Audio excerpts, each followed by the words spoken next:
थाने crime branch की unit 1 ने उत्तर प्रदेश के वाराणसी में किया ड्रग्स फैक्ट्री का भांडाफोड़। मुंबई टीवी, हर खबर सच के साथ। मैं उज्जैन से, अगर आप देख रहे हैं मुंबई टीवी।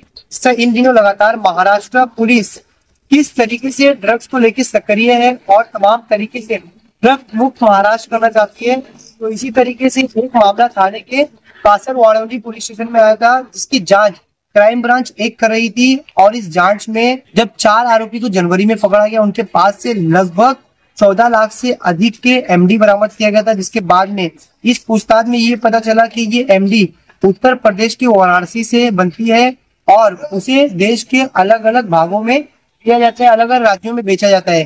तो इसी तरीके से थाने क्राइम ब्रांच ने एक टीम का गठन किया और उत्तर प्रदेश की एसआईटी से बात की। उसके बाद में जब इस पूरी फैक्ट्री का भांडाफोड़ करने के लिए थाने क्राइम ब्रांच की टीम वाराणसी गई, वहां पर एक गांव में रुकी, जिसके बाद में पूरा जायजा लिया। जायजा लेने के बाद उन्हें ये पता चला कि उस क्षेत्र में जो फैक्ट्री चल रही है वे एक सोनू नाम का चलाता है। हालांकि जब उन्होंने वहां पर छापेमारी की, सोनू तो वहां मिला नहीं, मगर वहां पर 2 आरोपी जरूर मिले, जिनके नाम कुछ इस प्रकार से अतुल अशोक कुमार और संतोष गुप्ता, जो वहां पर मिले, मगर वहां से सोनू फरार हो गया। हालांकि थाने क्राइम ब्रांच यूनिट 1 ने उस कोर्ट में उसे वाराणसी कोर्ट में पेश किया, जिसके बाद में उसका ट्रांसजेंडर लिया और उसके बाद में उसे थाने के कोर्ट में पेश किया गया। हालांकि पुलिस को पुलिस कस्टडी मिल चुकी है। पुलिस इस मामले की आगे की छानबीन भी कर रही है। उनके पास से लगभग 27 करोड़ से अधिक के एमडी के सामान मिले हैं और 2 करोड़ का एमडी मिला है। पुलिस आगे की भी तहकीकात कर रही है कि इनकी चैन कहां से कहां तक जुड़ी थी, क्या कुछ कहा वहां के पुलिस निरीक्षक ने। 86 ऍक्ट नुसार 24 जानेवारी 24 रोजी दाखल होता।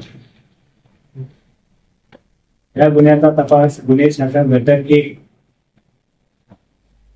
यांच्याकडे महिला सहाय्यक पोलीस निरीक्षक श्रीमती रुपाली पोळ या करत होत्या।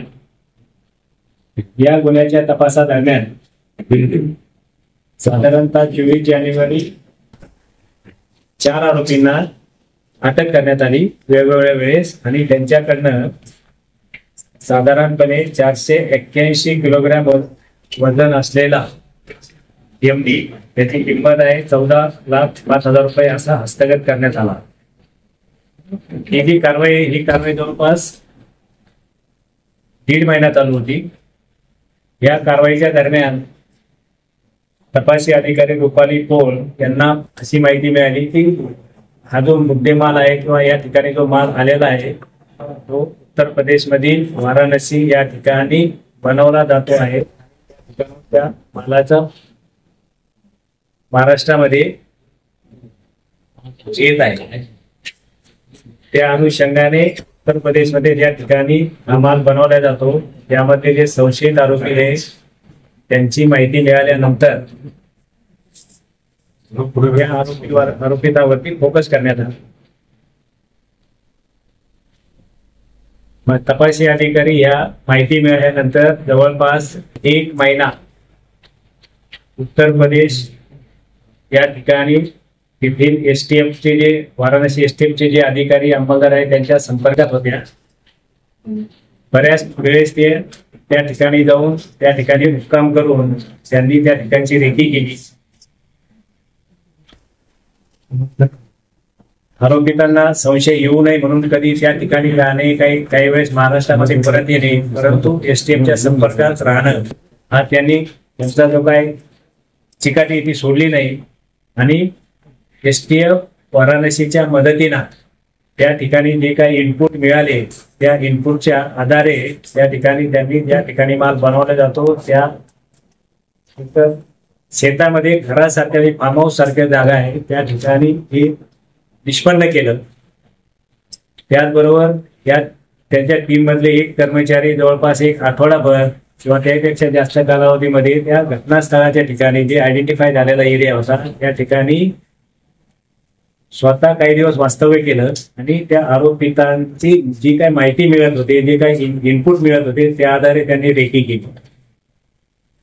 ज्यावेळेस आरोपी आणि ठिकाण कन्फर्म झालं त्यावेळेस स्वतः रुपाली पोळ या ठिकाणी एक बाजूला एक असं तबेलासारखं ठिकाण होतं. त्या ठिकाणी ते रात्रभर त्यांनी मुक्काम करून त्या ठिकाणी सगळं ऑब्झर्व केलं. वेगवेगळ्या प्रकारचं वेषांतर त्यांनी केलं. आरोपीची आणि मुद्देमालाची खात्री केल्यानंतर एसटीएफ वाराणसी यांच्या मदतीनं त्या ठिकाणी रेड करण्यात आली आणि रेड केल्यानंतर त्या ठिकाणी एक 2 किलो 645 ग्रॅम वजनाचा बनवलेला MD जे आपण आता या ठिकाणी बघताय ती हस्तगत करण्यात आली. त्याचबरोबर MD बनवण्यासाठी जे वेगवेगळ्या प्रकारचे केमिकल्स लागतात, रासायनिक पदार्थ लागतात, असे mephedrone, methylamine, sodium hydroxide pellets, chloroform, hydrochloric acid, त्यानंतर बनवण्यासाठी जे काय हॉट एअर ओव्हन लागतो, जार लागतो, मॅग्नेट लागतो, सेपरेटिव्ह हीट केल्यानंतर त्याला सेंट्रिफ्यूज करून नंतर त्याला थंड केलं जातं. अशी जी सगळी मशिनरी त्या ठिकाणी त्यांनी कारवाई दरम्यान जप्त केलेली आहे. त्याचबरोबर MD बनवण्यासाठी जे काही लिक्विड लागतं आणि त्याचं जे मिश्रण आहे असं साधारणतः 100 लिटरच्या आसपास मिश्रण त्या ठिकाणी सुद्धा मिळालेलं आहे. त्यातून साधारणतः 25 किलोच्या आसपास मेफेड्रिन तयार होऊ शकतं असा तो मुद्देमाल त्यांनी हस्तगत केलेला आहे. त्याचबरोबर आरोपिताची एक गाडी आणि त्या गाडीमध्ये सुद्धा काही MD पदार्थ मिळाल्यामुळे ती गाडी आणि तो MD त्या ठिकाणी जप्त केलेला आहे. अशा प्रकारे साधारणतः 27,87,17,902 रुपये किमतीचा मुद्देमाल कारवाईच्या दरम्यान या ठिकाणी जप्त करण्यात आलेला आहे. पोळ यांची चिकाटी आणि जिज्ञासू वृत्ती आणि त्यांनी वेळोवेळी जे काय त्यांना परिस्थितीप्रमाणे ऍप्लिकेशन ऑफ माइंड केलं ते निश्चितच कौतुकास्पद आहे. तसंच त्यांची जी टीम आहे कर्मचारी यांनी सुद्धा तेवढ्याच ताकदीनं या ठिकाणी जाऊन माहिती काढून सदरची कारवाई यशस्वी केलेली आहे.